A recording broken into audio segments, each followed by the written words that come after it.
If you're doing seed production, you really want to be really good at growing the thing that you're growing as if you were a really good market grower. So don't grow onions or any other seed crop for a seed if you're not already.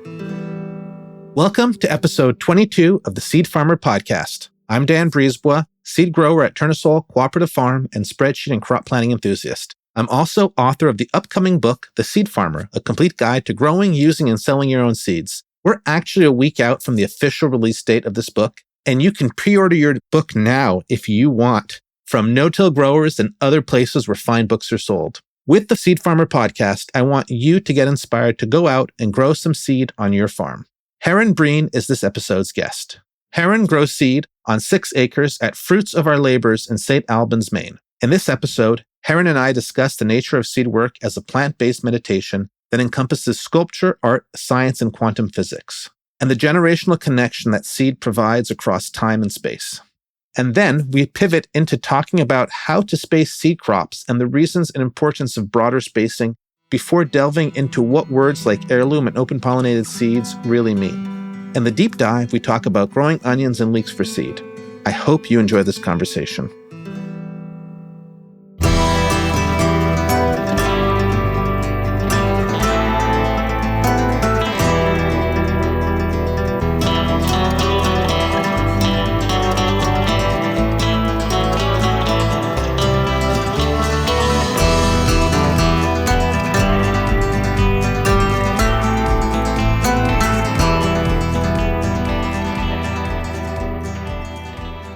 Before we start the show, let's get a word from the Seed Farmer show sponsors. Hello, everyone. This is Owen Taylor. And this is Chris Bolden Newsom of True Love Seeds. We are farmers who run a seed company to preserve our ancestral plant relatives from all over the world and share our seeds with gardeners and farmers seeking out their beloved tastes of home. We also have a podcast we think you will enjoy. It's called Seeds and Their People. We interview growers about the plants that keep their culture thriving. Tune in wherever you listen to podcasts and at trueloveseeds.com.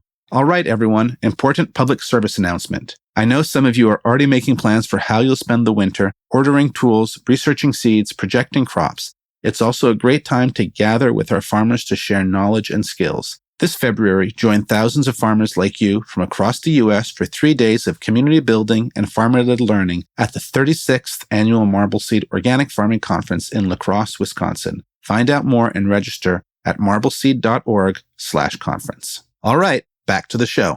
Hello, Heron. Welcome to the Seed Farmer Podcast. Hey, thanks for having me, Dan. So I've known you for a while, but we're also on a couple email listservs together. Recently, you've had a lot of longer replies, and I've just really enjoyed reading them. And I thought, I want to have a conversation with you in real time. And so that's why I invited you on here. Well, I have to kind of hold, I'm always like reading things and saying, maybe I should respond to this. But then I'm like, that would take me like 3 hours to write that email. So you're thankfully there's only the tip of the iceberg of my megalomania that exposes itself on the listservs. But there's a lot of good questions that we all ask, and we're all trying to figure it out. Well, let's flip that iceberg and get the big part up right now. Sure. Why don't we just jump in and talk about, and you could tell us about how you got into seed. What is your seed story? Well, a seed story is I guess sort of this quick version, if there is one, is that I grew up on a kind of hippie homesteading farm. We weren't one of those hippie homesteaders that had a bunch of money. That was kind of the whoops, that was a bad idea. Should have maybe had more money I didn't really know we were exactly that we were hippies or that we were homesteading. Most of that poverty didn't really feel like choice, and I don't think it really was. So I grew up in a pretty simple household. We didn't have like a flush toilet or blah blah blah. We we did not have running hot water. We had to heat up all the hot water that we used. We did have running water, but not running hot water. And so that was kind of like we had our own garden. And that was a big part of our lives, and kind of part of my enforced servitude was to work in the garden, and I hated it. Couldn't wait to go play in the woods or go over to my best friend's dairy farm and play at his farm. So I never really had the perspective that I was going to end up doing plant work, and I did work on a farm through high school because I knew something about vegetables because I'd worked with my parents. And that kind of experience ended up being in my early 20s. I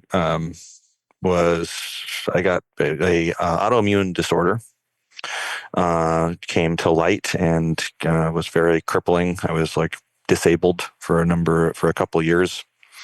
Was in the hospital for quite a bit and in and out, and was very skinny and could not do much.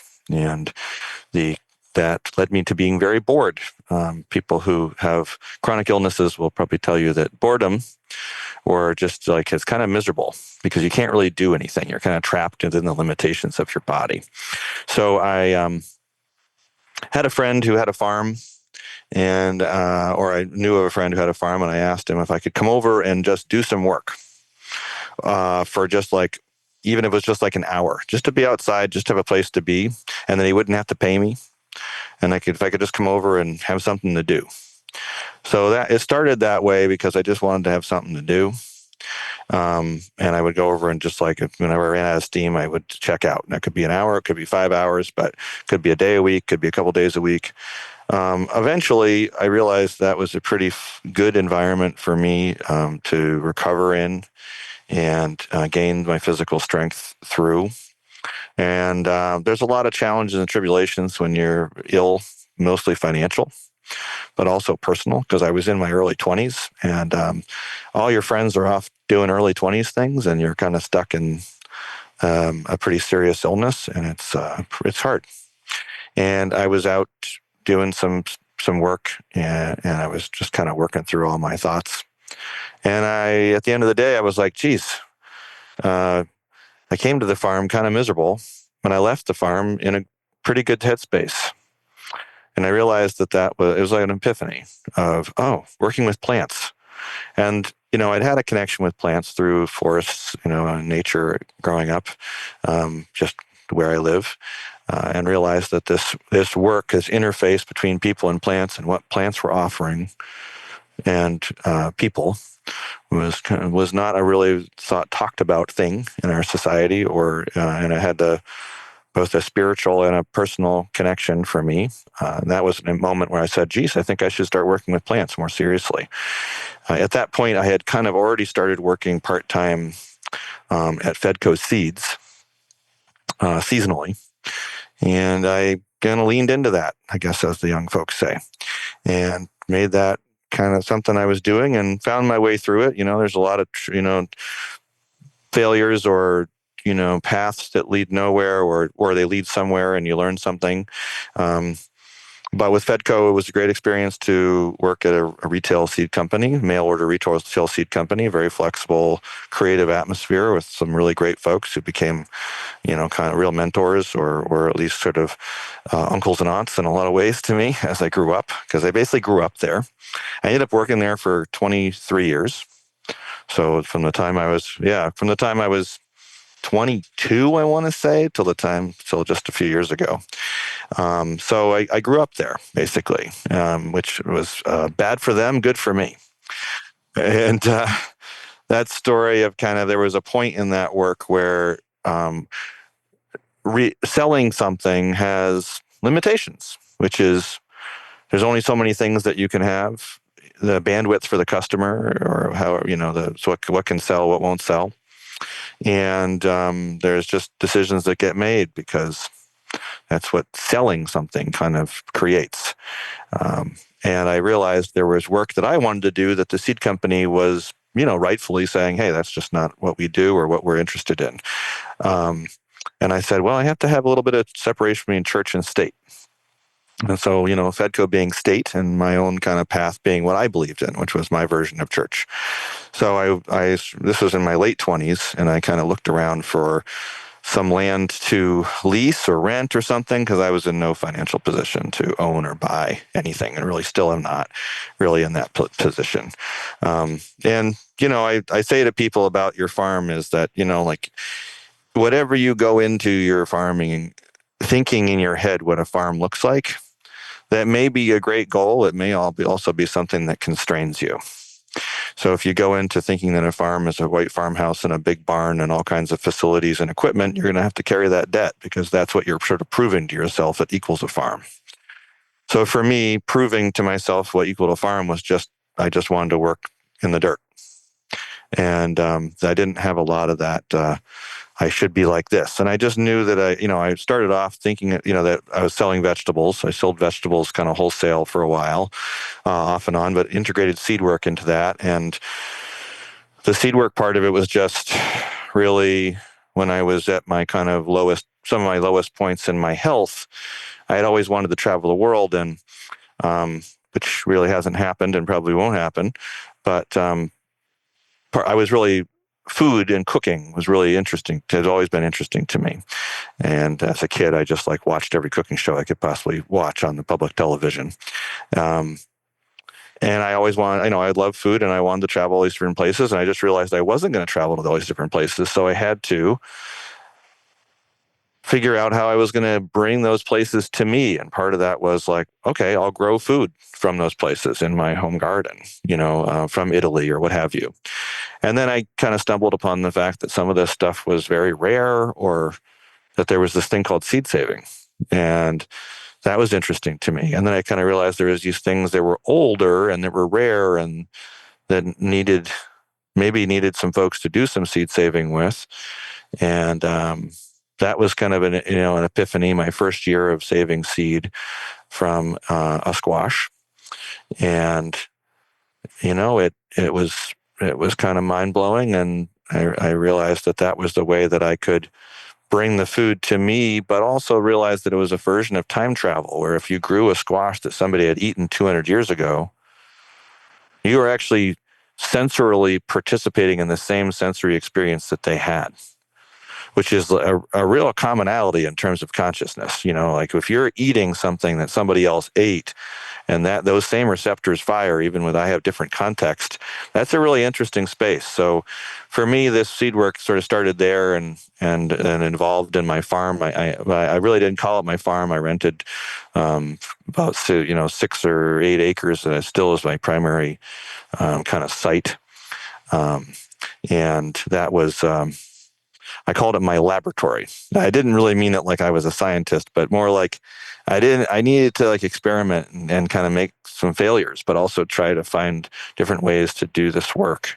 And whether that's learning how to seed save or learning how to do whatever it was, because there's a lot of stuff that we get taught or you can read about, but then you have to do it. And so that led me to a point where I was really doing seed work. I was working kind of Fedco full time, or working Fedco between 40 and 80 hours a week. And then I was kind of farming 40 to 80 hours a week. And there's a point Sounds like where a nice balanced life. it was very balanced, and trying to be a dad and trying to be a person. And there's a point there where I was, said, my work is really getting in the way of my farm or whatever. And I sort of decided, hey, maybe I should, decide to graduate from Fedco and kind of focus on my own thing full time. And so that's kind of what I've been doing for the last couple of years, trying to do this work 100% full time, or at least kind of 80-20 rather than 50-50. Well, thanks for that walkthrough. I love how you describe the process of saving seeds as traveling through space and through time, and that getting in connection. Just the way you phrased it, I definitely relate to that, and so I really like hearing that coming from you, and I know exactly what you're talking about. Well, that generationality, we I think a lot of folks have read about that work or heard. Our tribal and indigenous and peasant seed keepers speak of that generational connection that seeds and plants and food and traditions create. America is a weird place where we're basically told to abandon all traditions, is at the doorstep, pretty much, and embrace whatever it is that is the quote American way, which is mostly going to work. Becoming part of the, kind of whatever the capitalist model is. So that traditional element has really is either willfully or kind of time isn't afforded for it. in the culture in America. So a lot of the European folks, myself included, that are, the majority of America, don't really have traditions, and thus are kind of divorced from their seed and divorced from their food in many ways. So it turns out that while we might be the dominant culture, and we actually don't have a culture. And so a lot of folks are that's their touchstone for a lot of their work with food is remembering and discovering their own cultural traditions. And seed is a great way to discover those traditions and embrace your own individual family traditions or your regional traditions of where you happen to have been settled, or your family, or where you grew up. So it's a very place-based meditation. Seed work is to me, is a embracing of a lot of different, well, this is how it works for me. I'm sure other people can say it. But for me, it's an embracement of art, sculpture, science, quantum physics, a lot of different kind of elements that a person gets to or can apply. Some folks are, really into machinery and are whizzes at that. I am not going to claim to be that person. I can figure things out, but I'm not pretending to be a gearhead. For me, it's mostly kind of the selection, stewardship kind of interface point between plants and humans. That is kind of the place that I try to spend most of my time in, successfully or not. But I just think seed work, but farming as a whole, seed work is a subset of farming, has a marriage intergenerational context, and also has the ability to really consume a lot of a person's sensory capacity and logic capacity, and in a good way. So people are always like, oh, did you watch this show on, we'll stream this ball? I'm like, I don't have time for that. I'm trying to figure out how to grow radish seed. Yeah. So those are kind of like, in some ways, like I'm not trying to escape from the world. In some ways, I feel like the world itself might be trying to escape from me. Or from what we're doing, because this work is kind of like the baseline for humanity is eating, and seed is kind of the baseline for food and farming. So this work is really, again, like kind of a meditation on like what is humanity. A lot of people could say it's water, it's air, it's a lot of other things, but one of those things is food. And in our little Santa Claus workshops that we all are working on seeds in, it's basically, that's like kind of the thing that we're into. Oh, I like that. I like how you bring that tradition in, and I don't know if this is what you're saying, but what I'm hearing is that though we're separated from these traditions, just the process of growing a crop and then trying to take the seeds out puts us back into the context of what our ancestors, immediate and much further back, had to deal with. So we have to either recreate or refine those techniques to do it. And that's kind of what I'm hearing. Just, it makes you have to go into your traditions. If you're present with it, which I can't say that we always are, or that I am with it, I say this I say the word quantum, I mean that you are in two places at once, or maybe many places at once. You're where that crop was grown before, and also all the people that touched that crop and the climate that crop was in, and then also where you are now and where you're going. And it's not a seed is a transitory moment. So if you so this fruits of our labor, which is the name of the sort of entity, I wouldn't really call it a business, that I kind of have created for myself to do a business under. It comes from the word fool, so it's an acronym. And the fool part is from the tarot card, the Fool, where there is a person, non-gendered, walking and stepping off a cliff. And they have a little bag over their shoulder, and there's a little sack of things like the traveler. And so one foot is off the cliff and one foot is on the cliff, and they're kind of joyfully kind of stepping off the cliff. And it kind of, there's a letter that goes along with it, a Hebrew aleph, or letter that basically means unformed consciousness. And is the kind of metaphor for a seed. So what it means is that the seed is basically like a sleeping baby. a baby unborn whose consciousness is still waiting to be formed. And so there's, just to be left, that particular card, a lot of people don't know that it's actually an inverted representation for the constellation Orion. And so in some of the cards, so the dog is actually Canis Major. And in some of the pictures of the card, there's a goat, which is actually, there's a goat that's above the person that people call Orion. So, and there's a lot of stuff in that for me, just this concept of the unformed consciousness, and that seed is this, a lot of people think of seeds as not finished or something. And actually seeds are fully finished plants. They're ready to go. There's not a final, they really are a baby waiting to be born. There's not formation occurring. Once you plant those seeds, it's ready to pop. So I think just thinking about that to me is that transitory. And those seeds are kind of bringing you can say it's the DNA, and DNA is basically messenger DNA. They're bringing the information that they learned in previous generations to the moment that you plant them. So they're bringing this message from the past. So you can choose to understand the present, just like we look at a forest and we say, there's the trees. Well, the forest tells us basically what has transpired in that land for the last, could be centuries if we really know how to look. So that's in some ways how working with plants is that if we kind of understand, we continue to try to look and see, we can actually see a lot of things, and we can also see where we're going with it. So that's the selection process where we're trying to make choices in this moment to perpetuate a variety or germplasm, or however you want to call it, or food. And so it's a very interesting space that I think a lot of us feel really overwhelmed by, and are also sometimes tenuous and cautious, but then we know we have to make choices to clean the seed and put it in a packet and have other people grow it for food. And there's sort of I hope I know what I'm doing in the moment.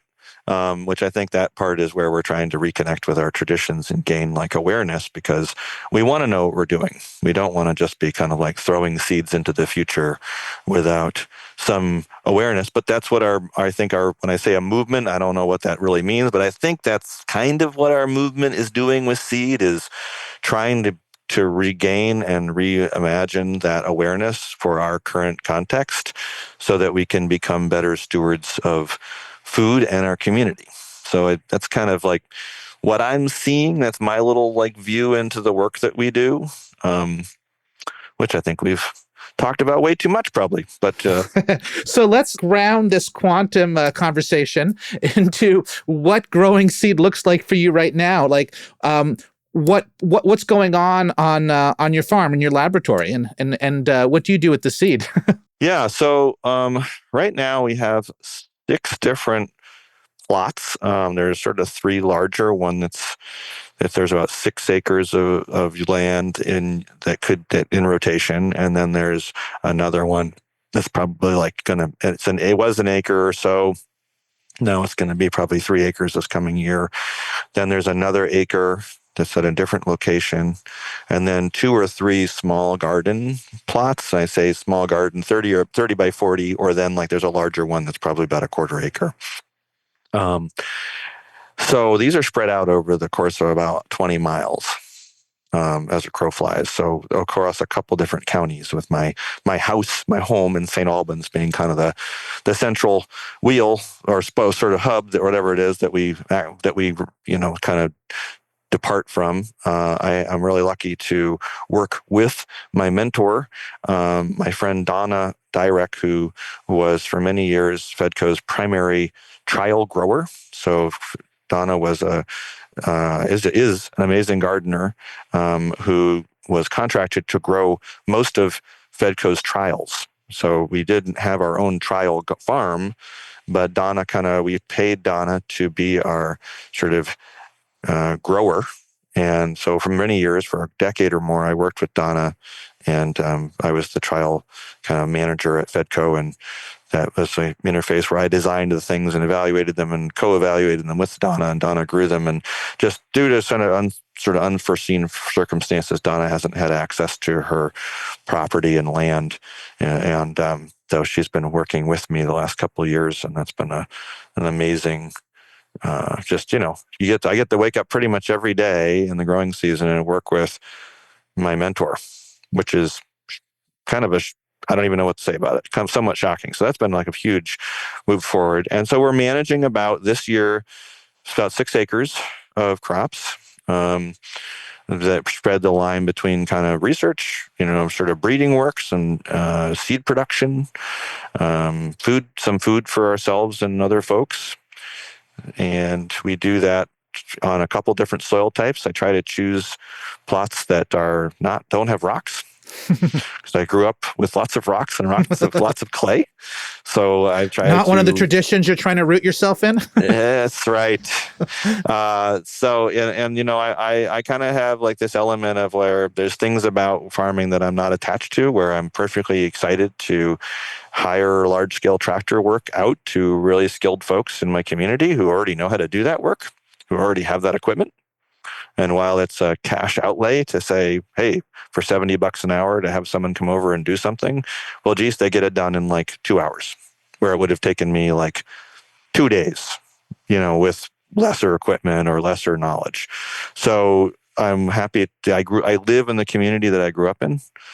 So it doesn't mean I know everybody, but like I know more people, and it helps me have that connection to farmer base of folks, whether it's manure or farmers that can ask advice of, or just understanding the land, and people sharing with me like what they understand about how that piece of property may have been used in the past and the things like that. So um, staying around, which was mostly because of the illness I described. I really had no intention of living in a rural area for the rest of my life, but staying in a rural area and being rooted in that experience has unintentional benefits, which I did not know, and have been really blessed to experience, 48 seasons in pretty much the same location.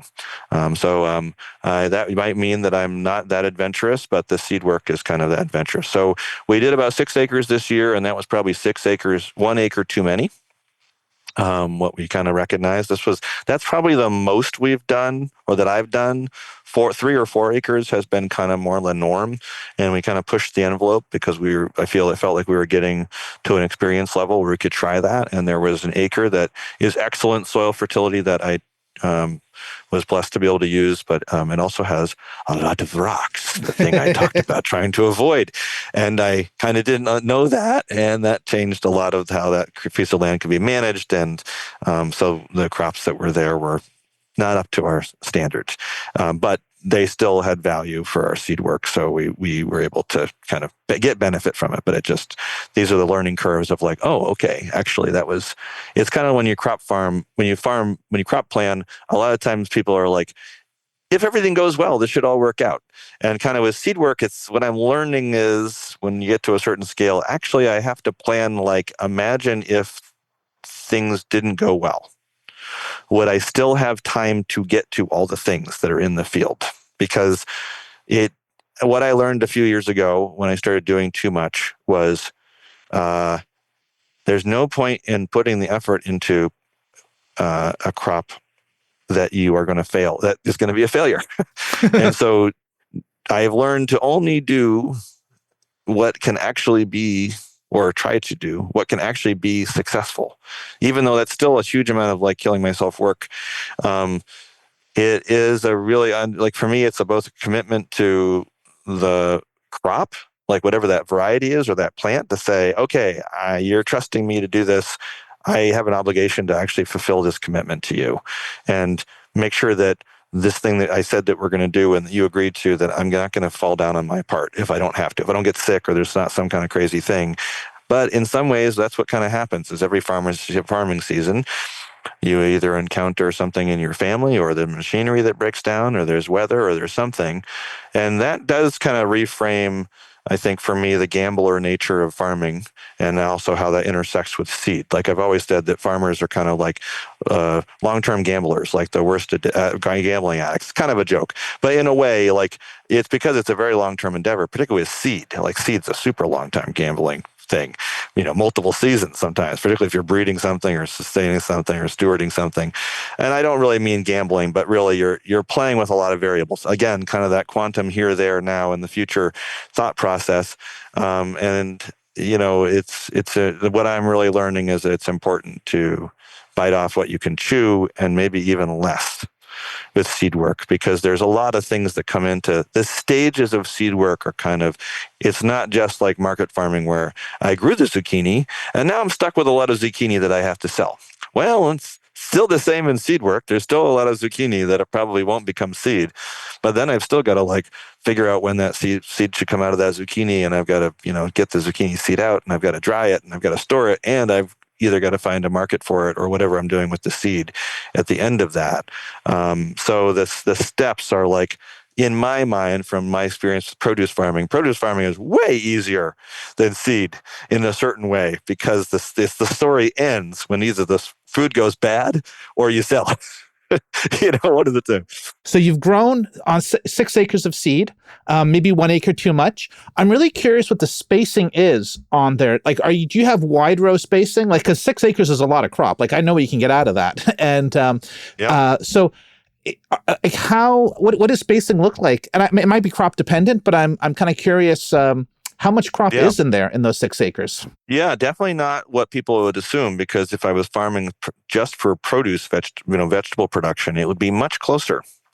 We have found that weeds do not have a place in our seed production, because weeds hold moisture.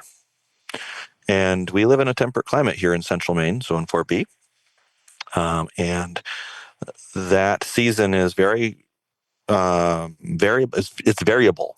It can start cool, but it also has very hot, humid weather in through July into August. Days in the 90s, nights in the 70s, with high humidity. And we find that for a lot of crops to dry down, I can't space things like I would for market farming, or maybe even how seed producers might in the West Coast or in dry areas on the West Coast. I have to space things quite far apart. So for an example, if I'm growing a bean for seed, I could be spacing those rows 4 feet apart between rows. And if it's a pole bean, it might be quite a bit more than that. There could be a situation where I'm using 2 to 4 times the between row spacing for a crop, because that gives the crop the real optimal growth, but also gives the dry down and the lack of disease and just the management, because there's a lot of stages in a plant's life where we don't use herbicide, and so this is all either hand cultivation or tractor or rototiller. Or in some cases, we do use plastic mulch for peppers, melons, watermelons, and some or most of our winter squash in the particular row. But between the rows, I am making a lot of room. And that does lead to more work for us in our weed control, but it also creates this really great seed drying down. We'll just see it. Like if there's a crop that literally has what might seem to a farmer, like a produce farmer, like a minimal amount of weeds, it will dry down half as slow towards the end of the season, because it's not really about what it's doing in July. It's really about when the days start to get short and the nights get prolonged and the dew is lasting until 11, and then it's starting to cool off at 4, and the dew starts to return. You really only have about 4 hours of drying weather in there. So when I'm drying a longer season crop, like an onion seed crop in the field, which is what we do, meaning it ripens and comes to seed stage in the field, I need every little bit of that moisture, and a minimal amount of weeds at that stage is basically like a huge sponge. So what we see is this element of, that's what's different about the latitudes that we work at and the temperate climate that we work at, is that this there's a lot of places they grow seed where this is not how things roll. I've heard, and that's true. So the distance across, when I do 3 acres of squash, probably a produce farmer could grow the same amount of squash in 1 acre that I grow in 3. So that's probably about sort of extrapolative. And in row spacing also, I like, again, using the bean as an example, I really prefer about a foot between each plant. not the sort of 3 to 6 inches that I might as a produce farmer. Or even like 2 inches. Or whatever, people are Yeah. doing whatever they're doing.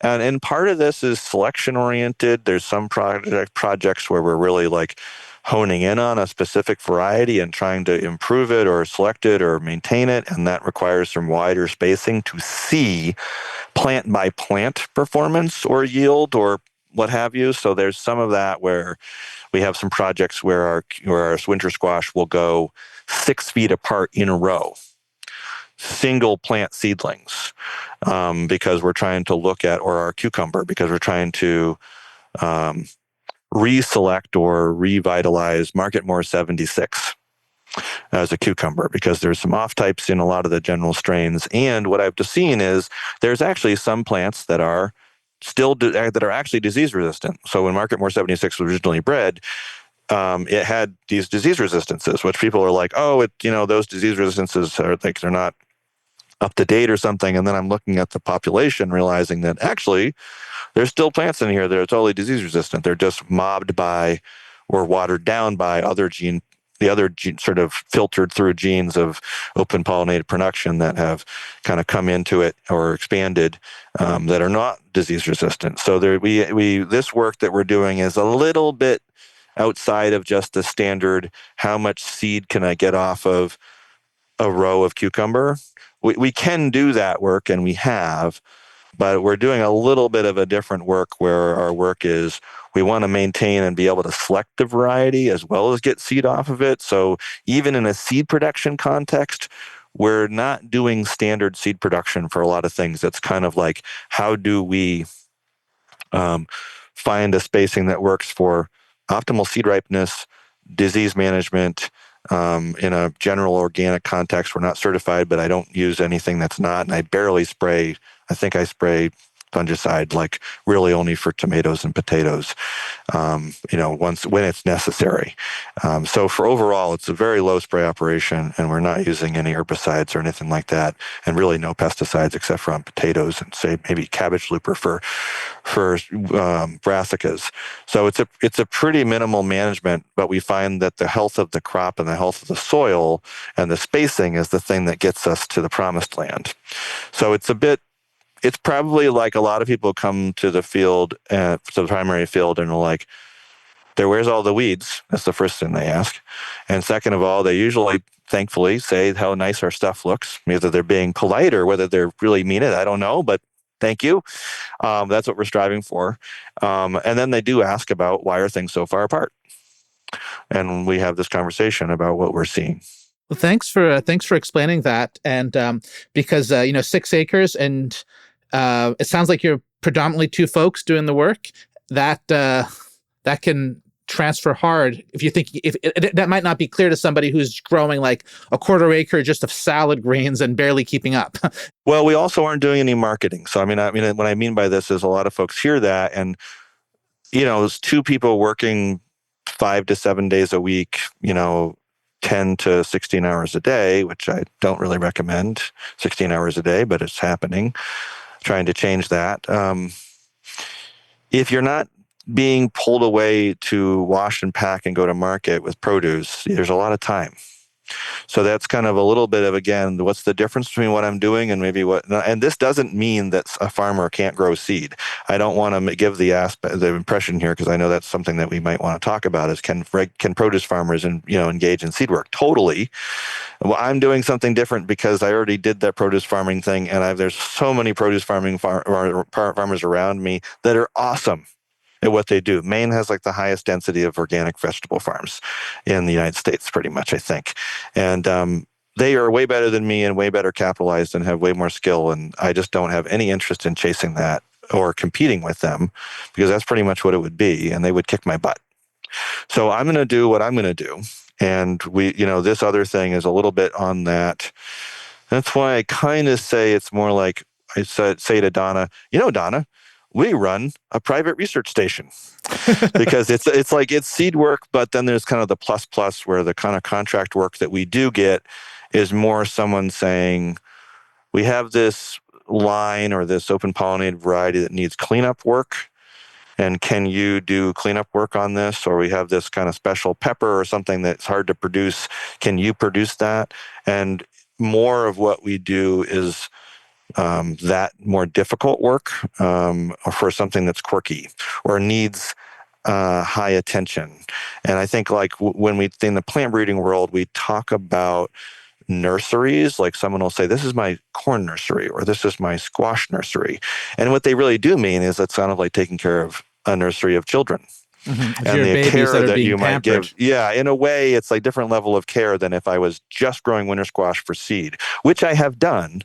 But we've kind of decided that, well, I'm 48 and I'm not going to be able to do what a 28 or 38-year-old is going to do. I need to kind of use my time doing something maybe it's more suited to my next 10 or 20 years than being a bulk squash producer, for an example, squash seed producer. So it's a little different. So it's true that we grow about 6 acres of crop, and it's probably if I was growing this strictly for bulk, for more like standard seed production, I don't want to use the word bulk, but I could probably do all that work on 2 acres. Let's take a quick break and hear from our show sponsors. The goal of the Culinary Breeding Network is to improve communication between plant breeders, seed growers, farmers, chefs, produce buyers, and others to improve quality in vegetables, fruits, and grains. The Culinary Breeding Network creates unique opportunities to taste in-development cultivars where everyone can share opinions and be a participant in variety development. Inviting chefs, farmers, and everyday eaters into the breeding process increases public awareness and understanding of organic plant breeding. To learn more about the Culinary Breeding Network and find out about upcoming events, visit www.culinarybreedingnetwork.com and follow on Instagram. Are you a farmer looking for educational resources in Canada? Check out Young Agrarians. They are a farmer-to-farmer educational resource network for new and young ecological, organic, and regenerative farmers. Young Agrarians offers farmer-to-farmer programming, including tools and training around farming, business, mentorships, land access, and so much more. Interested in learning more? Head to youngagrarians.org and give Young Agrarians a follow on social media. All right, back to the show. One of the things that you said you wanted to talk about was how you frame certain concepts or words that we use regularly in the seed community. And you've kind of alluded to a few already in this conversation. Sure. We'll keep it limited. We'll kind of two things. First is the word open pollinated. I want to kind of approach that for folks when people say, what is an open pollinated? They'll ask, what's a hybrid? But then they're kind of like, well, what does open pollinated mean? And what I want to remind folks is open pollinated is only a word created because a thing called a hybrid was created. So it's a word created in contrast. And if a hybrid had never come to exist, then the contrast of the word open pollinated would never have been formed. So the word open pollinated is not a very good word because it means a lot of different things to a lot of different people across a lot of different types of crops. It doesn't really work. It doesn't really mean necessarily that it's bee pollinated necessarily, or that it's not self-pollinated. There's a lot of holes in the word. And the reason is it's a word that's now used to distinguish versus what a hybrid is. So before there was hybrids, there wasn't a word because everything was an open pollinated, whatever we're calling open pollinated. So didn't need to be a word for what it was because it was just vegetables or whatever it was. And then the hybrid thing happened and there needed to be some kind of distinction between. And what we kind of use, the hybrid is also confusing for folks because they this concept of inbred lines and a lot of things around that. But mainly the thing to remind oneself is a hybrid is a controlled cross between, doesn't necessarily have to be two things. It could be more than one thing. But it's a controlled cross. And that controlled cross basically means I am making sure that the pollen from this plant is coming over to this other plant. That's the they very specific. These plants are giving pollen to these other plants, and we're only taking seed off of the plants that are receiving that pollen.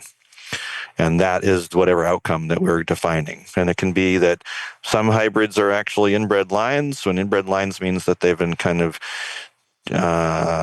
restricted through, generational inbreeding, selfing, so we call it, to express certain genes strongly. And then they cross these two lines and they express those genes that both lines are giving uniformly.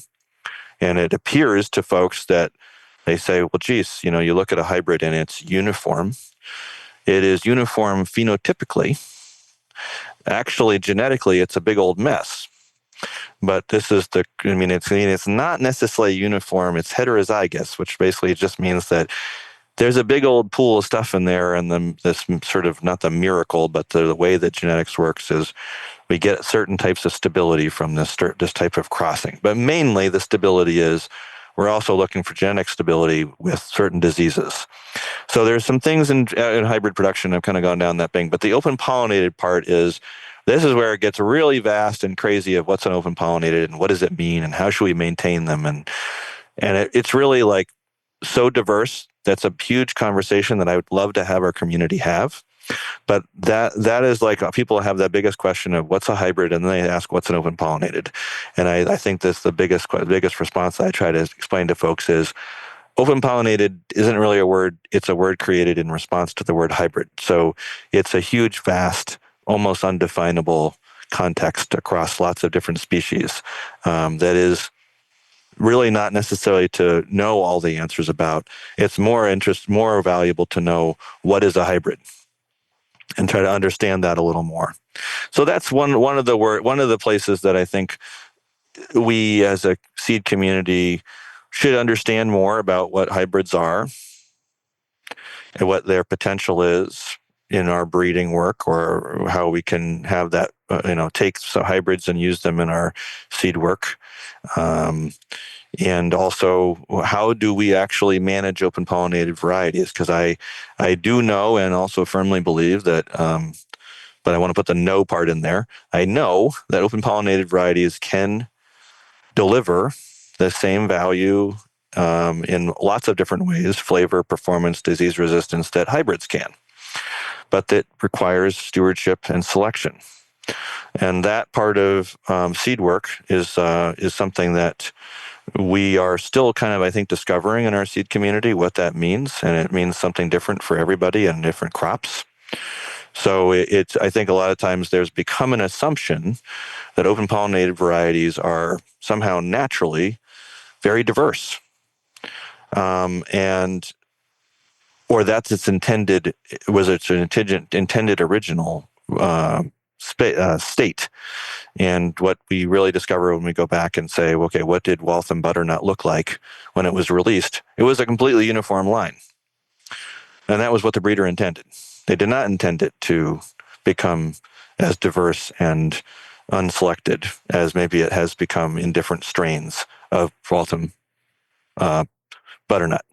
So that part of kind of I think we want to be careful to assume that uniformity is not part of open pollinated seeds or varieties. And so there's some of this in our seed community. I think that maybe if you're not part of the seed community, I'm talking on maybe a level that's not very productive. But if you're in the seed community, you probably know what I'm saying. And I think we have some community discussions to be had around what does uniformity mean, and how do we select produce or how do we select seed and varieties, short-term and long-term. And I think recently, there's a lot of conversations around population, but population is really like intrinsic upon like selection and what is your intention, or where are you starting and where are you wanting to go. So there's a lot of nuances in this conversation that I think we as a seed community need to be open to, but also be willing to have, and that there's not one answer. There's a lot of different answers. And I think a lot of us are discovering those in our seed work, because a lot of this stuff is in older books or was in sort of the craft of older seed producers in this, and that knowledge has mostly been lost. So we should not assume Absolutely. because there's not information that there isn't something to know.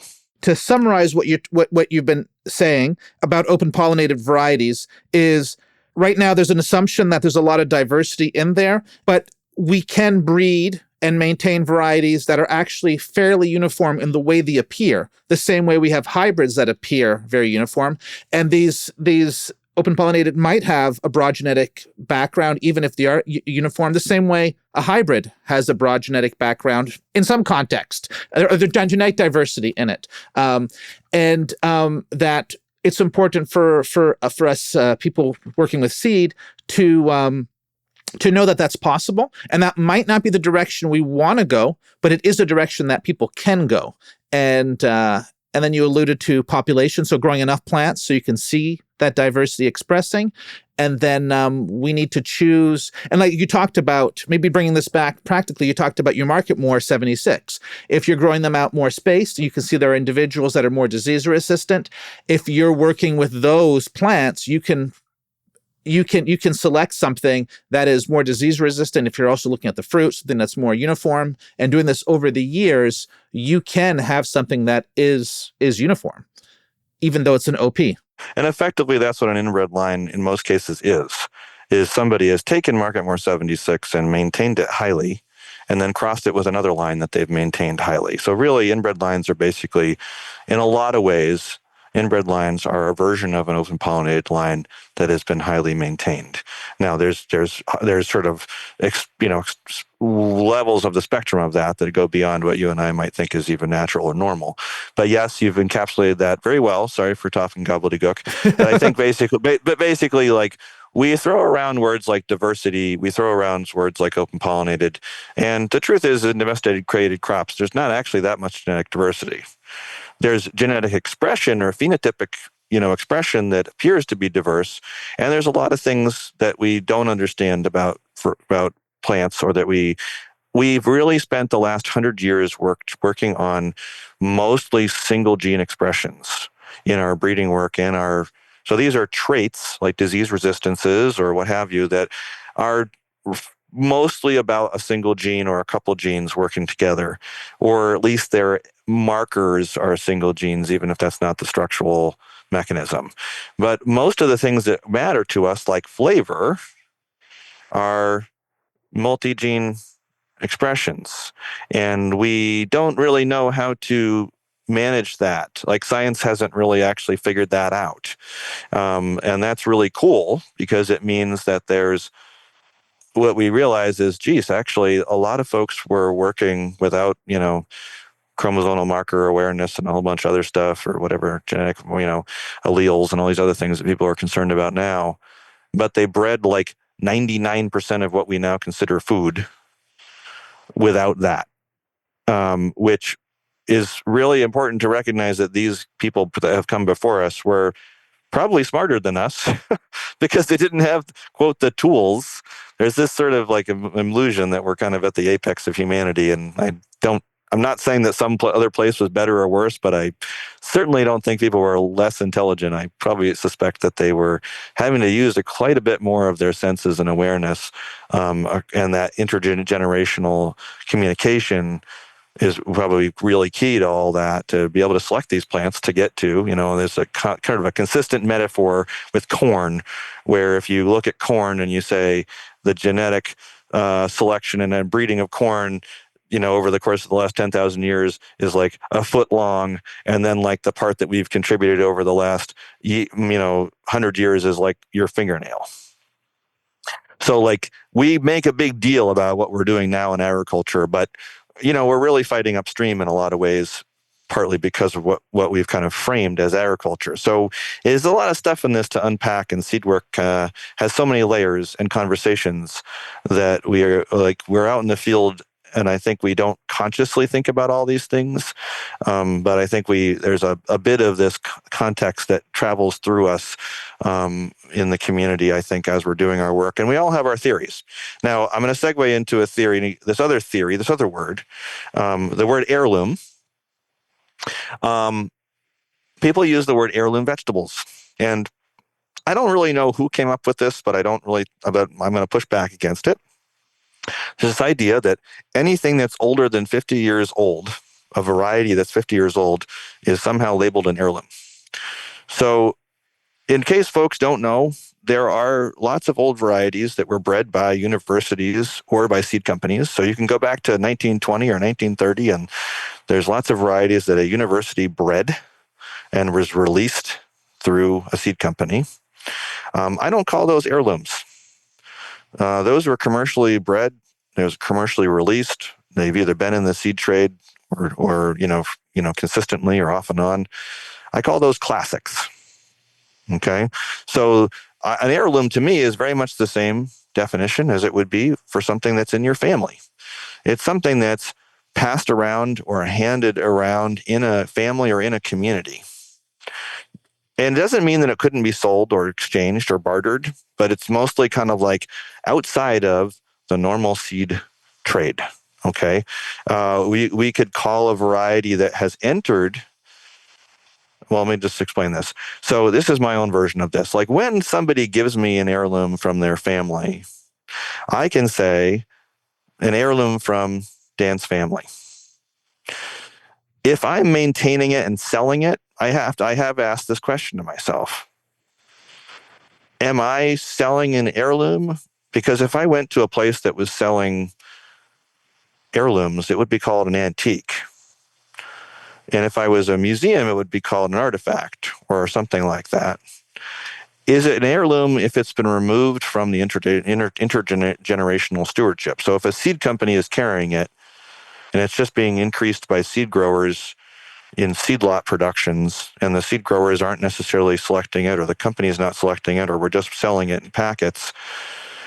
The question I have is, when do we determine that the heirloom status, is it still the same? It's not necessarily the same heirloom that family had. One of my experiences with this was Brandywine tomato, where I continued to hear all these great things about Brandywine tomato, and then I grew 100 plants of it just to be like, what's going on with this? Because I never tasted a good one. And whatever seed lot had occurred with this Brandywine tomato, there was probably 1 out of 100 of those all of that seed lot that was like the Brandywine tomato that I'd been reading about. There were small ones, there was big ones, there was some with no fruit, there was some short plants, there was tall plants. It was pretty obvious that and this is where that kind of diversity thing we were talking about, and people go, oh, well, that's what Brandywine always had. And I'm like, sure as heck didn't. Sure as heck that Brandywine meant that it was somebody went in their backyard and every year selected like the 3 best plants that tasted really good and saved that seed. Aunt so-and-so or uncle so-and-so or grandma or grandpa, blah, blah, blah. And they pretty much had a highly selected line. Might have had some diversity to a certain degree, but I'm sure as heck this wasn't the thing everyone was raving about. So sometimes what's happened is it an heirloom if we haven't given it the care that maybe that community or those individuals would have given it? Like it may have been an heirloom, and the question is it now an heirloom? This is just a question I ask. I don't really have an answer, but in my context for what's an heirloom or not, I sort of generally say, okay, if it's been passed around in a community and it's generally not a commercial variety, or if, then it's kind of has like, it's an heirloom. If it's been sort of bred intentionally by a seed company or a plant breeder and released into the seed trade specifically for packet sales, which is relatively recent, then I call it a classic. Now, a classic variety or an heirloom could also become a traditional variety that's being grown on farms or in gardeners across the U.S. So that they could both be traditional. But it doesn't necessarily mean that a classic is an heirloom when an heirloom is a classic. Now, to convolute this even more, it could be that there's a variety that was released by a university and the home gardener or the farmer just forgot the name and they've been saving it and selling it, or saving it and sharing it. So in some situations, classics have become heirlooms because of the nature of kind of like just our seed saving tradition, where there's a variety that no one really knows what the name of. It probably might be this other thing, but it's been shared and now nobody really knows what the name is, but it might be something from a university, which I think is even more fun. So this is like my pushback against like, like everything that's 50 years older. I'm like, there's hybrids that are 50 years old at this point. Are hybrids heirlooms? All right. So this conversation of like, we market a lot of things predicated upon the conversation of what's an heirloom. Burpee's Buttercup or Burgess Buttercup is not an heirloom. It was bred at a university and then selected by seed companies and has always been pretty much a commercial variety. So these are things to think about. Like, what are the words that we're using? This is my own opinion. I'm very happy. We welcome yours, as they say in these editorials. But these are some thoughts. Probably ultimately it's a marketing thing, right? Like it's somebody's trying to sell it to you, and that's why it issues those terms. And now there's also varieties called heritage varieties, which are like heirloom. And I don't want to open that door, but I want to kind of bring back that earlier conversation we were having about traditions. And I think a lot of people are looking, with the heirlooms, they're hoping to kind of get back into that tradition that was broken, or that I guess was broken and doesn't exist anymore. And having a name and a story can help ground that. But what I'm hearing also is that there's the actual seed and what it was. It would be nice if that too is part of the reality and that sensorial experience. I mean, I think our smaller scale seed community is trying really hard to be stewards of traditional or classic or heirloom varieties, even if it's not a family tradition of theirs. It may be, it may not be, or a cultural tradition that they come from. So in general, I think the smaller scale seed producer or seller is probably the better steward for these varieties, even if it's not exactly in the same heirloom context. So it's a question, like, does it mean that that we shouldn't rely upon buying this really special Italian heirloom from a seed company that we appreciate? Do we have to take it on as a home gardener, as a seed saving project to bring it some other elusive value? The answer is no. It's just that that it is kind of a marketing thing, and the cultural context, like you said, is what really, how we embed these things into our community. And I think as seed producers, I think one of my friends had said, like, the seeds are the cheapest part. It's like the packets and the marketing and the shipping and getting it to you and running a website and having a catalog. Those are like at least 2/3 of the cost of the packet. So it's like our social context for how we share seeds creates like kind of a value weight that the seller has to recoup. And in that, we are constantly kind of trying to figure out how many words we can put on a packet and how many words the consumer or the customer is willing to read.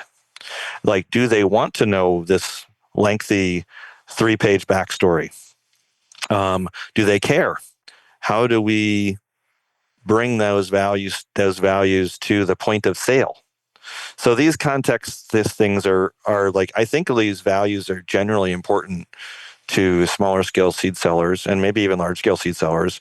But those are the challenges that we have, where it turns out that kind of cultural context doesn't really fit into the box of capitalist transaction.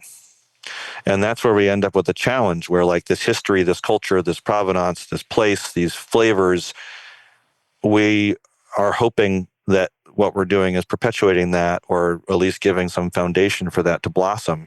But the actual monetary transaction doesn't really do a good job at transferring that. So I think we're still trying to figure that out. To continue figuring that out, why don't we have a deep dive into we're talking shop about a couple seed crops? Or when I asked you what you wanted to talk about, you suggested talking about biennials. And I was really excited about that because you're in a climate similar to ours. And actually maybe... I'm right. I live in Maine. I'm I'm right next to the 45th latitude. Like literally just like up the street, that town is up the street from me, the latitude runs right through it, up the road. So, it's zone 4B, and I can sometimes get frost. My last spring frost could be the end of May. It could be the very beginning of June. There's always variances of how warm or cold a spring could be. And I have had frost as early as the 17th of September, although this year it was more like the 17th of October. So, that's a little variable, but that's what we're dealing with. And that makes it for an interesting adventure with things called biennials. Why don't we talk about onions? And why don't you tell us how you'd grow onions for seed? Yeah, well, basically, onions for seed are a lot like growing onions for market. So, seed production really means if you're doing seed production, you really want to be really good at growing the thing that you're growing as if you were a really good market grower. So don't grow onions or any other seed crop for a seed if you're not already good at growing that crop. That's my advice. Get good at growing that crop for food. And the seed part is the plus, but you kind of have to be good at growing that for food before you can really consider growing it for seed. So that's just like the advice to the market grower is if you're good at onions, there's a world for you. If you're not good at growing onions, find another crop. We all have our niches that we're good at. I have no interest in growing lettuce for market. I just don't. And consequently, I'm not such a great lettuce seed grower. I wish I was. So onions are very simple in a certain way is that you're growing it to the food stage. So you'd plant them at the same time you'd normally plant onions. You want them to bulb up and do all that stuff. Yeah, transplants. We start things from transplants here in the Northeast, not from direct seed in the garden. So it's all transplants that we start inside and transplant out sometime in the middle of May. We put things out a little later as a seed grower. What I've discovered is I'm not rushing for the market. I've also discovered that a lot of what I see is a lot of market growers are putting their onion transplants out here even in the end of April or very beginning May, kind of irregardless of what the soil temperature is, because folks have a lot of onions and they take up room in their greenhouse and they want to make the transition from onions to, say, tomatoes. And so there's a rush to make space. But the truth is those onion seedlings mostly just sit there. There's no real value in the soil. It's too cold in general for them to uptake any nitrogen or really start their growth cycle. So for a lot of times people's onions, I plant mine about 2 or 3 weeks later than everyone else's. And when they put them in the ground, it's already warm enough for them to get going and actually absorb nutrients. And we all end up with the same size onions. And in fact, to be honest, the onions I put out are often bigger because they didn't sort of lag behind under a stressful condition. So that's one thing I do a little different that I didn't do as a market farmer is I plant my onions seedlings generally towards the middle of May, even the third week of May, which is about 3 or 4 weeks later than most people put onions out. And I'm looking for a seedling that's probably more like a pencil in sort of stem thickness, a little less, a little more. And I am grading my seedlings. Like I'm not going to plant something puny because that actually represents a seed that didn't have good vigor. So a lot of times I'm starting with the seed that's my own seed. And actually by grading my seedlings, I'm actually selecting for the seedlings that have more vigor or out of the gene pool. So I'm actually kind of roguing out low vigor population members. So I'm growing the onion through the season, good fertility. Onions are heavy feeders. They love water. They love all the things. And in theory, they're going to get big bulbs and that's happy. And the curing process is the same, bringing them out of the field. Although, here's where we want to sort of segue here. The curing process is part of the selection process for the onion. And for me, it's both onions that are the correct sort of shape. I'm trying to maintain some varieties that have some specific shapes or colors. So that's a point at harvest where I'm like, okay, this is a good shape. This is kind of whatever, and I can give that away or I can eat it or can sell it. The ideal members of the population are the ones that get framed as seed. Now that can be depending on how strong you select. You could select 1/3 of the population for ideal members, or it could be as few as 10%, depending on how hard you select or how scrambled up you're starting with some heirloom or something that hasn't had a lot of special care recently. So there's that's the point of the selection. And then as I'm curing the onion, and we do onion curing in a really different way, we actually cure the onions outside. We don't use a greenhouse.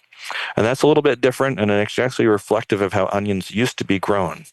So some of what we're doing is mirroring some techniques that people were using in the 1800s for varieties that were bred in the 1800s. kind of a wacky concept, but it totally works. Shocking. People are always surprised, and I have photos I can share with Dan of this. When we cut the necks, so this is a selection point. When you cut the neck of the onion, you will see there is either a single stem in that little neck. So it's dried down, it's, flopped, or it's shriveled up. This is like market farmers do this. They cut the long necks off at a certain point, and you cut the neck, and you can see that there's either one growth point coming through that neck, or there's multiple growth points coming through that neck. And that's a point where I can select for single-centered onions. So that means when you cut the onion, there's basically a bullseye ring. Now, if I don't select for that, then I will actually start seeing onions that when I cut them, that they have 2 or 3 centers. So they have kind of 2 or 3 rings that are kind of intersecting with each other. So cutting the necks at this point, when I'm doing that, when I'm trimming it, I just take a look. And the ones that have multiple growth points go into the giveaway pile. When you're saying cutting the neck, how deep are you, like where in the neck are you cutting? Just like an inch or something above the bulb shoulder. I'm not cutting into the actual onion itself. So this is after the onion neck has shriveled down or dried down in the curing process. Then you kind of remove this mostly dry neck at that stage. And that's a point right at that moment where, if with a good sharp pair of scissors, I can see that there's more than one growth point in that first year bulb. So it's a point where I can select for single centers. And then what happens is those onions that are the ideal members of that population, which is, like I said, somewhere between, in my case, 30% to 10%, depending on the variety, I store them over winter in a dry, sort of even temperatured, cool place. And nothing special, basically just in crates, in bulb crates, stacked up on top of each other. Multiple layers of onions in the same bin. It is valuable to place the onions in the bin in the upright so that their stems are up, because they may start to sprout in storage depending on the time of year. And if they are upside down and they have this kind of loopy neck thing that comes out, it's not ideal. It's harder to plant them back if you get some sprouting in the spring when they have necks that are going all over the place. So it's good to carefully place them into the crates and stack those crates so that everything's kind of upright. And in the spring, in May, I keep checking them. I rogue out the few that start to go bad, if there are such things, because in general, these are storage onions. And usually at the second half of April, is when we sort of bring them out of storage and decide who gets planted back. And part of this is some of them may have rotted, some of them may have substantially sprouted, and those get disposed of. And we're looking for an onion that's still really solid, still has, in as good shape as we selected in the fall. Hasn't sprouted severely. Maybe there's a little bit, but not like a huge thing. And then those get basically planted back into the ground at the same depth at which they were harvested, mostly about that same depth. And they throw up a really amazing seed stock over the next 2 months, 3 months, that needs support. So the second year we're using we're using twine. We're using T-posts. We found that, you can probably have a T-post every 10 feet or 8 feet or something like that, but that we're using twine. We originally were using baling twine, but baling twine tends to stretch, doesn't hold these things upright. So you want to hold the onion stalks upright as they grow. Some people use a trellis netting. We tend to use a single row cultivation model rather than kind of a bed model for our onion rows. And we tend to get, let's say, we get about a pound of seed off of a 200-foot row of bulbs. You're growing them 1 row per bed when you're gutting the seed, or you have more than 1 row per bed? No, it's row culture. It's not really a bed. It's basically it's individual. A row. Yeah, so it's a row. We find that that's easier to manage weeds, and a lot of folks will put them into ground fabric, I should say, or greenhouse fabric. There's a lot of ways that people do this so they don't have to cultivate. How much spacing between the bulbs in the row? 1 foot. 1 foot. Okay. Yeah. We want a space where we can put a scuffle hoe between. And because, we just find that when we plant them back out, the density of that makes it really hard to hand weed, and particularly if there's like a trellis over them. And the weed control is really needed because we need that seed flower stalk that eventually flowers and produces seed to dry down. And I made the mistake of letting some kind of a plot of onions go basically feral, kind of unweeded, medium unweeded. And they never really dried down, as opposed to one that was very well weeded and trellised and supported, and they all dried down. And it was like crispy, good seed. So when an onion seed, like the onion flower, starts to get mature seed in it, that you start seeing that dark seed in there. At what point do you harvest your onion seed? Do you harvest them as soon as you see the black seed, or do you really let the whole flower dry down? It's a good question. It's really variety specific, and I think this is where people kind of get hung up on how do you grow onions. It's like, well, it's kind of how you grow each variety. There is a little bit of like that window of harvest might be different, where a variety may ripen seed quite late, and you might need to take it when half the seed is hard or a quarter of the seed is hard. So onion seed, they create these black seeds in the seed pod, and there's a stage in seed production that's called the dough stage, and this is where the seed is black, but you can still squish it between your fingernails. Now, some people say that you can harvest it at that stage and that seed will dry down. That is true, but the seed quality isn't great. And so it's better if you harvest it where it's either mostly hard or almost entirely hard, and bring it out of the field. And then, so we try to get it at like a 2/3 to 3/4 dry. For most of at least half of the seed has reached the stage, and the rest of it is beyond dough stage. And then we bring it in and we actually rack it on racks in the flower heads. So you're cutting off the stem, the flowering stem? Yeah, I'm just cutting off the head. Just the head, not a part of the green. No, we find that it's just like with garlic. I mean, I grow an acre of seed garlic, and with garlic, I leave the tops in the field. I cure the garlic as the bulbs only, because if you bring in the green stuff, which in this case is the seed stock from the garlic, you are adding humidity to the room, and you need to dry down the stalk. So basically, if we take just the flower head and 2 inches, whatever it is, easy. You want a little handle, but you don't want like this. In my opinion, that's my experience. And I bring those in and we rack them. We bring them. We actually cut them into leaf bags, the paper leaf bags. We tape the bottoms. Some leaf bags are better than others, but we make sure that the bottoms have been taped, and we cut them into those bags. And usually, you don't have to rack them immediately, but there's still quite a bit of like stickiness, even if you think the seed head is dry. It's amazing what racking it for 2 or 3 days in a good drying room that has like a temperature between 80 and 90 with good fans, how that seed just falls out of the head, and the stickiness that alliums have, this certain stickiness that the seed heads have. And if you're experiencing that, it generally means the seed isn't dry or the seed head isn't dry, because that really can impact extracting the seed out of the seed head, however you're going to do that. So we're trying to get past that stage of tackiness or stickiness. We've found if you take them out of the field and you leave them in the leaf bag, they don't really dry. They need to be out with air on them. Once they're really dry, the extraction process is shockingly easy. But we found that if they're not dry, then the extraction process is shockingly frustrating or not very productive.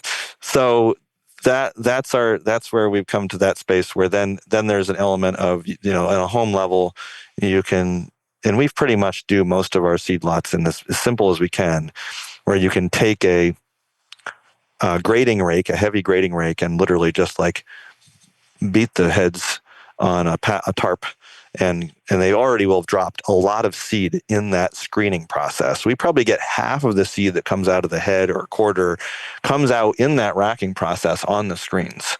So we're scooping that. Do you keep that separate right away? Like you just put the stuff that's shattered aside because it's a bit easier to clean, or you handle it all together? Well, I mean, I think once it's fallen out of the head, we're going to keep it separate. But we're going to, put it into like a breathable bag to let it to continue if it needs to, or, let that kind of be considered. It's basically dry at that point, or is dry. And then the seed heads, there's still some stuff in the seed heads. And it's a good question. If the seed hasn't fallen out of the head, you can sort of realize that the seed quality isn't as good as the stuff that fell out of the head. So there's some of this like 80-20 element where like, how much effort do you spend trying to get every onion seed out of the head? Now, Donna and I have a lot of debates about this. Donna kind of believes she has a perspective that every seed is kind of sacred, which I don't disagree with. But at the same time, I know in nature, some of these things just go to feed the world and the animals, and it doesn't become the next population. So to me, you should sort of assume that 20% of that seed is probably not worth capturing. That's my perspective on a lot of this work, is that sometimes folks they spend a lot of time trying to get every seed, when I'm like, you should have stopped halfway. The 50% that dropped right there, that other thing, if you can get back to it, good. But like, you better I would prefer to stick with the stuff that easily fell out. And that includes the sort of crunching process, because you can go ahead and scrub those seeds on a wire screening sort of thing with a grout float. So there's these rubberized grout floats that you can buy at the hardware store and rub the seed heads, and you'll get more seed that will come out. But there's still going to be some seed. And the thing is, there's seed that stays inside the flower that doesn't drop entirely free. So it comes off the plant, but it still is wrapped in this dried flower. And it's almost impossible to get all that out. And I've kind of come to the conclusion that 20% is either A, not worth the trouble, or has low germ. So after we've done this amazing process of some sort of easy and then maybe a secondary extraction with this rubbing or rake process that gets us the most of the seed, then we've been lucky to be taught by Richard Favreau about this floating technique, where we float after they're dry, we float them, which people are like, oh my God, what are you doing making dry seed wet? It works like a charm. So basically float washing the seed, where the heavy seed sinks and the other seed So you're putting rises. in a container with water. I am, and I'm using warm water. I want to let people know that warm water works so much better for any kind of float washing than cold water, shockingly, because it dissolves the stickiness, whereas cold water tends to not do that. So there's some value in using warm water. I stumbled upon this. Also, your hands don't freeze to death in the fall when you're trying to do this work. So if you can get a warm hose or access to warm water where you're doing your seed work, whatever it is, you'll see some value in that. But this is basically, filling a bucket.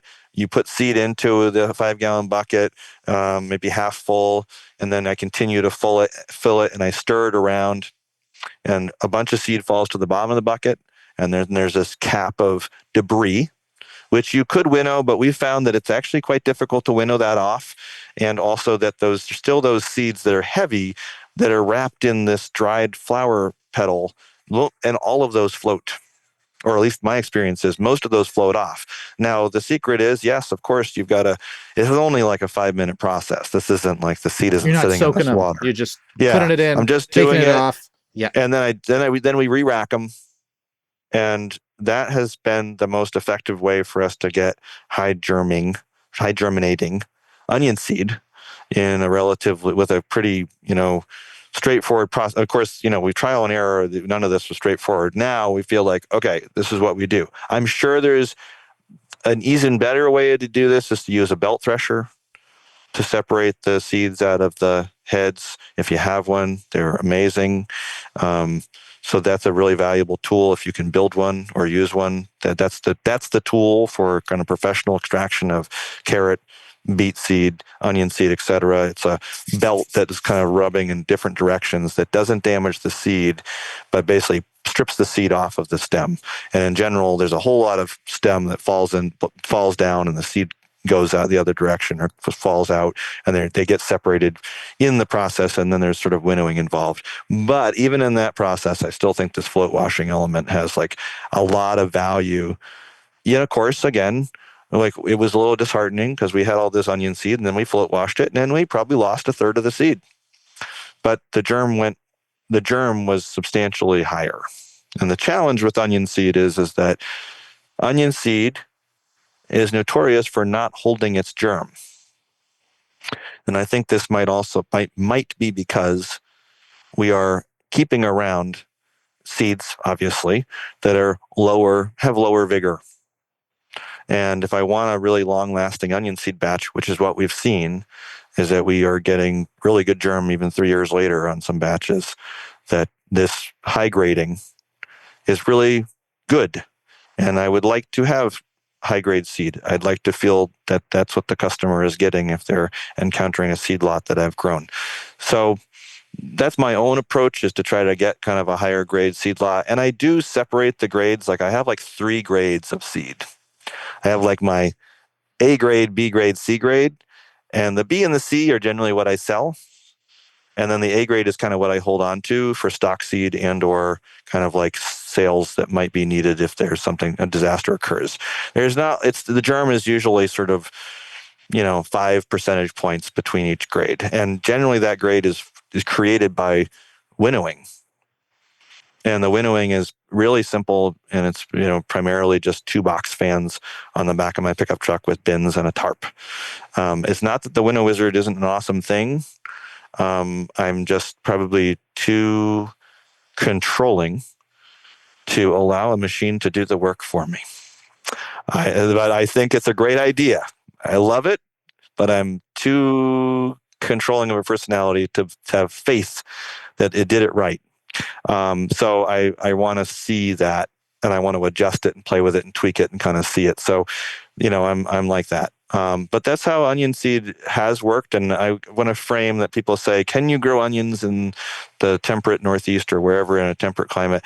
You can grow onions, but it isn't necessarily that every onion is suited for our environment. So we definitely are going to say that like there's onions that are going to work and grow good seed and ripen seed, and there's onions that probably won't work. And that might be the class, the type, or they might ripen really long. Like leek seed is quite hard for us. It's like you have to pick that at the end of the season before stuff goes crazy with the weather. And even then, sometimes they're not dry. And we're experimenting with and have found success with trenching the leeks in the fall. So we dig up the leeks, evaluate them, and immediately replant them in a foot-deep trench. And then those overwinter outside, and then they grow seed. And that has been the way that we have started to see that maybe this is where we can produce leek seed consistently.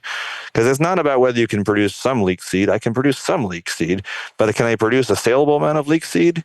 And if I can't really produce this, and not to say it's not worth it on a home garden or seed saving level, but on a kind of a commercial production level, having like 5 out of 50 plants survive the seed production process isn't really worth it. So you have to create a process where you're getting like, okay, these leeks have either survived storage or they've survived in this trench, and 75% of them are going to produce seed to justify that space and that effort. But this trenching element has worked. We took a Lancelot leek, which is an open-pollinated, very consistent variety, and consistently available, so we weren't like throwing anything rare to the wind. And we trenched it last fall. We actually graded it by size of leek to see if the different sizes of leeks would survive in this trench method differently. We intended to backfill the trench, but we were fools, and the ground froze before we were able to do that. And we ended up having to mulch this with pine shavings and or straw.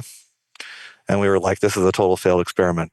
Lo and behold, they sprouted and produced seed in this pretty marginally open, it was very open winter in Maine last year, not a large snowpack, but they survived, and we saw that we could get seed in this manner. So we have a bigger trenching experiment this year with lots of plants, both of brassica as well as leeks. So we experimented with this with brassica, also with kale, because some kale varieties will overwinter for us and some will not. But So segue is lots of things with onions are fun and alliums.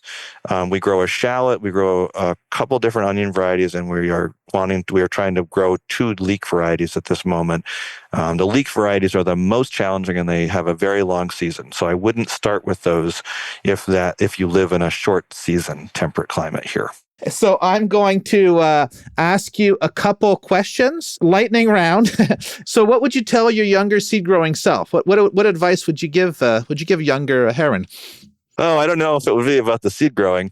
But yeah, I think I wish I'd started earlier. I think that's, I wish I had, it's always a huge thing is like, geez, if I knew what I knew now when I was 28, then I would be so much further.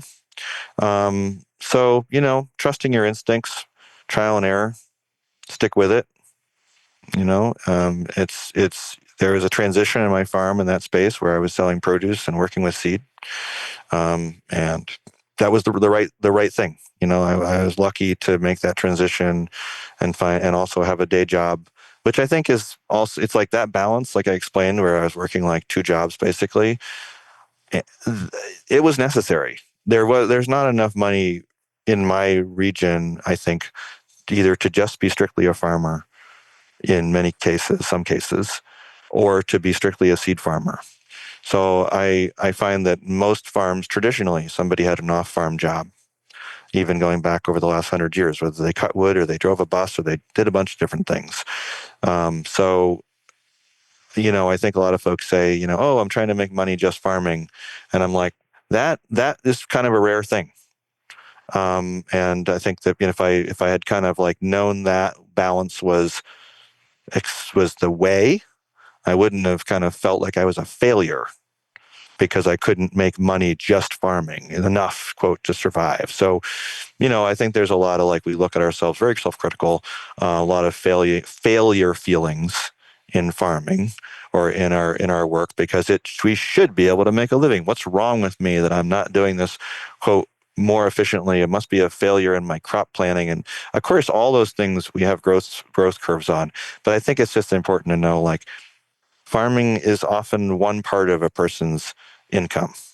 And it really does take a lot of capital investment. And oftentimes folks that are successful, maybe they have a generational base of equipment and land that allows them to just farm. But even in that case, I often find those folks are driving a bus or doing something else. So it doesn't mean it shouldn't be a certain way, but it's not a failure to have an off-farm job.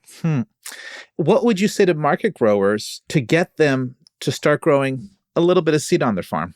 Yeah, for me, it was really because I thought and discovered that there was these really tasty, unique varieties, and then I couldn't either get the seed for them or consistently get the seed for them. And so it became a niche for my farm to grow specialty produce. And the seed production was the way that I did that that was kind of created that avenue. So that was where it started for me. And I think that's, I don't know, I've heard this story from a lot of farmers where somebody gave them a special tomato. They're like, oh, this is my family's, paste tomato. I just want you to have it. You guys are so nice and grow the seed. And then that becomes something that everybody at the farmers market is looking forward to. I also found that in my breeding work, people were really excited to taste mixed cases of melons. They were like, oh, every one of these is different. And I like that. So so that was kind of interesting to start selling like half cases of breeder mix melons. Or if you have a CSA, to be able to share this diversity and bring people into the selection process for them to taste, tell you which melons they liked and be part of the seed saving or the sort of selection process is really exciting. So there's ways where seed extraction, finding something that really has got a market niche, that whether with your customers in the market, in the farmer's market, or with a chef or what have you, that seems to be a really good gateway to start with, like 1 or 2 really special varieties, and they can end up being like signature varieties for you. And that's how it sort of started on my farm. I actually never really thought I was going to do seed work.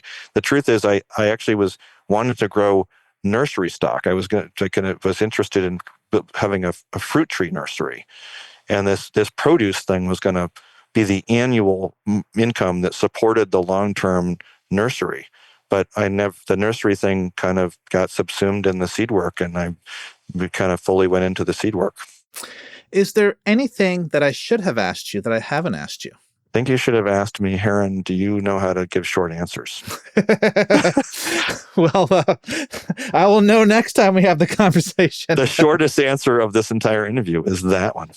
How can people find out more about what you're doing? I mean, I'm trying to stay relatively low key because I'm not a retailer. I don't sell seeds direct.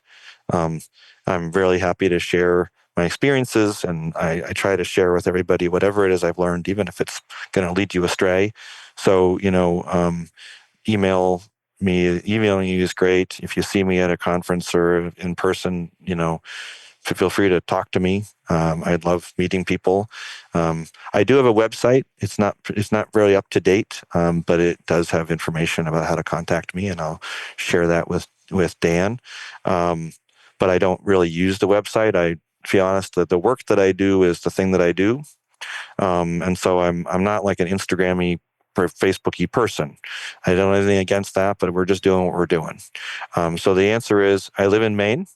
I try to be pretty nosy, and I try to get off the farm enough to poke into other people's business. And I hope that we run into each other. And I would anybody who's interested in seed, really excited to hear from you either by phone or email. Well, thank you so much, Heron, for this conversation, and I hope you have a fantastic next part of your season.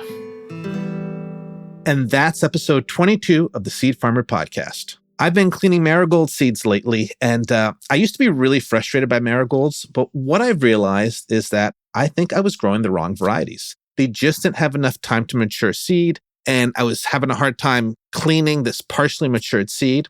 So I trialed a bunch of varieties at Turnasol, and I found that there are quicker maturing varieties, and they produce nice dried seed heads in time for me to harvest them. And once I'm dealing with nice dried seed heads, it's easy enough to extract the seed if you have the right screens and stuff. So that has brought me a lot of joy this week. On the Seed Farmer book, I've received emails from some of you that are having a hard time ordering the book directly from our website at Turnasol to be shipped outside of Canada. So I've been looking into this, and it turns out it's a simpler problem than I thought, and I fixed it. So you can now easily order the Seed Farmer book directly from Turnasol to be shipped pretty much anywhere in the world, definitely in the US and in Europe, probably a lot of other places too. So if you want to order directly from Turnasol, you can now. Please leave a note when you're placing the order if you want me to sign the book for you. Also, do note that we need to charge shipping fees to cover the shipping to you. So you might get better shipping quotes if you're ordering closer to home. If you're in the US, a great option is to order directly from no-till growers. A huge thanks to Heron for being on the podcast. A huge thanks to Sophie Dalton for the theme music. You can hear more of their music at sophiasedalton.com. Thank you so much for joining me in these conversations with seed farmers. You can find more seed growing resources on my blog at seedgrowers.farm. While you're there, you can subscribe to my newsletter full of seed growing, crop planning, and farm spreadsheets. You can also pre-order a copy of my upcoming book, The Seed Farmer, a complete guide to growing, using, and selling your own seed. The Seed Farmer podcast is produced in part by no-till growers with the help of our sponsors. Thank you, Michael, for all the post-production work you're doing and nudging me to be a little bit more succinct. A huge thanks to everyone else at No-Till Growers for making this podcast happen. If you haven't already subscribed to this podcast, now's the time. You wouldn't want to miss the next episode. Until then, happy farming.